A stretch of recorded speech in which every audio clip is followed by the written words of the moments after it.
But let's talk a little bit more about Mr. Kilmar Abrego Garcia. His wife was interviewed on Good Morning America. She filed for a temporary order of protection against him, accusing him of having engaged in domestic violence over a period of years. So she is asked about this by the Good Morning America host. And here's what happened. Number 30. And I know this is a sensitive question, but I have to ask it. You did take out a temporary order of protection against your husband in 2021. Were you in fear of your husband?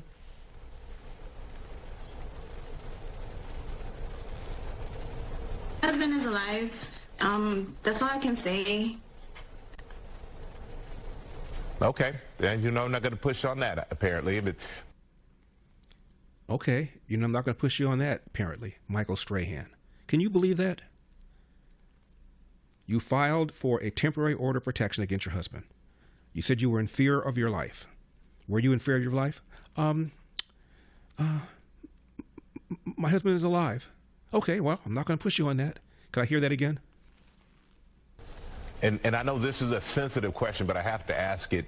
You did take out a temporary order of protection against your husband in 2021. Were you in fear of your husband?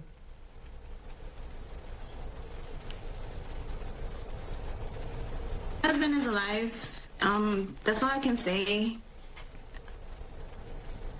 Okay. And you know I'm not going to push on that, apparently. But another act of incredibly tenacious journalism by Michael Strahan. Here's what Trump said, number 46. Here's a group of Venezuelan men down in Texas who have been alerted that they are soon going to be deported under the Alien Enemies Act. Have you authorized that operation? I don't know about the group you're talking about, but if they're bad people, I would certainly authorize it, yeah. I won an election in a landslide. We won all 7 swing states. We won by millions of votes. We won 2,750 districts to 505 districts. 2,750 to 505. That's why the map, when you look at it, is all red.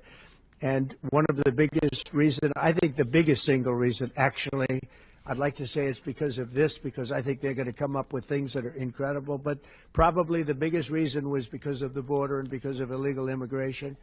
And the people of this country want those people out. Because what Biden did, and I don't know if he did it, I'm not even sure he knows what the hell he was doing, but what his people did, representing him, was allow millions and millions of people from jails, from prisons all over the world, people from mental institutions and insane asylums, gang members, drug dealers, pouring into our place. And you know what? Our people voted for me to get them out. They want them out. They want them out. And we've done a hell of a job. And by the way, Ecuador and various places, but El Salvador, we've been helped by a lot of other states where they're helping us, actually, because you couldn't look.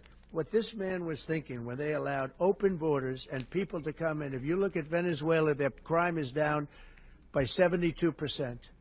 You know why? They took all their criminals off the street. They took all their prisoners from jail. They took murders. 11,088 murderers were released into our country.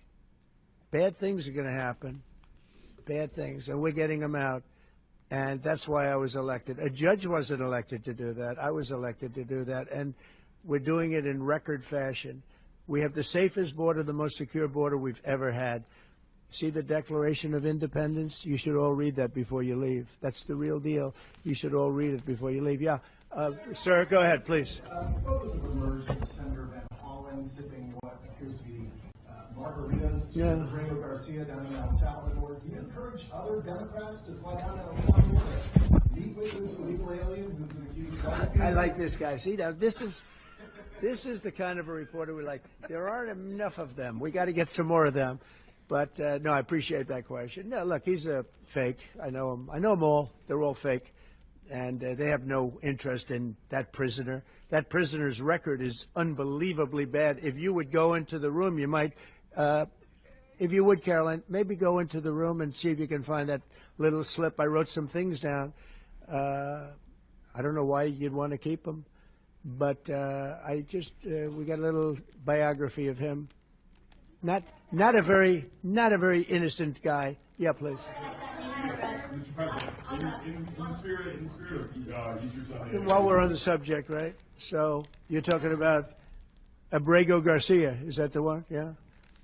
Is an illegal alien, MS-13 gang member and foreign terrorist. This comes out of the State Department and very legitimate sources. I mean, I assume I'm just giving you what they handed to me, but this was supposed to be certified stuff. In 2019, Garcia was issued a deportation order. 2 separate judges affirmed Garcia was a member of MS-13, which is a gang that may be even worse than Tren de Aragua, and maybe worse. They kill people with knives because it's more painful. Very famous for the knifing and killing of 2 young 16-year-old girls walking to school one day. More about Mr. Abrego Garcia when we come back. And please explain to me why the Biden FBI asked the Tennessee Highway Patrol officers to cut him loose when he was stopped on suspicion of human trafficking. 888-971-SAGE.